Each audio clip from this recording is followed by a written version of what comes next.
கிள்ளியூர் தொகுதி குறித்து முழுமையாக அறிந்து கொண்டு பேச வேண்டும் என்றும் உண்மைக்கு புறம்பான கருத்துக்கள் மக்களிடம் எடுபடாது என்றும் வேட்பாளர் ராஜேஷ்குமார் தெரிவித்துள்ளார். கன்னியாகுமரி மாவட்டம் கிள்ளியூர் சட்டமன்ற தொகுதியில் மதச்சார்பற்ற முற்போக்கு கூட்டணி வேட்பாளராக போட்டியிடும் ராஜேஷ்குமார் தீவிர தேர்தல் பிரச்சாரத்தில் ஈடுபட்டு வருகிறார். ஊரம்பு, கண்ணாநகம் உள்ளிட்ட பகுதிகளில் வணிகர்கள் மற்றும் பொதுமக்களிடம் துண்டு பிரசுரங்கள் வழங்கி வாக்கு சேகரித்தார். இதில் கூட்டணி கட்சி நிர்வாகிகள் மற்றும் தொண்டர்கள் திரளாக கலந்து கொண்டனர்.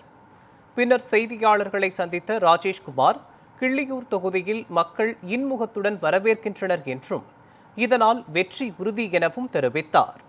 தமிழ் மாநில காங்கிரஸ் தலைவர் ஜி.கே. வாசன் கிள்ளியூர் தொகுதி குறித்து முழுமையாக அறிந்து கொண்டு பேச வேண்டும் என்றும் உண்மைக்கு புறம்பான கருத்துக்கள் மக்களிடம் எடுபடாது என்றும் விமர்சித்தார்.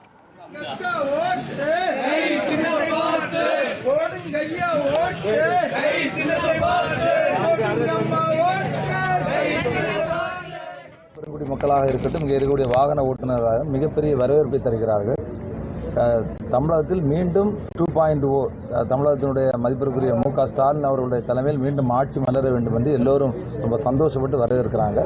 ஓட்டு தருவேன்னு ப்ராமிஸ் பண்ணியிருக்காங்க. எனக்குள்ள செயல்பாடை நான் போகும்போது அவங்க இன்முகத்தோடு வரவேற்கக்கூடிய டைம்லேயே அவங்க நல்லதாக ரொம்ப மனப்பூர்வமாக வரவேற்கிறதா. நான் முதல்ல தமிழ் மாநில காங்கிரஸ் கட்சியினுடைய தலைவர் ஜி.கே. வாசன் காங்கிரஸ் கட்சியை காட்டி கொடுத்துட்டு இன்றைக்கி வேற ஒரு கட்சியை தொடங்கியிருக்காரு.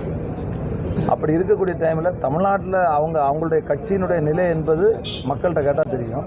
இன்றைக்கி அவங்க 5 சீட்டு வாங்கி எந்த சின்னத்தில் போட்டிடுறாங்க? அவங்களுக்கு சின்னம் கிடையாது.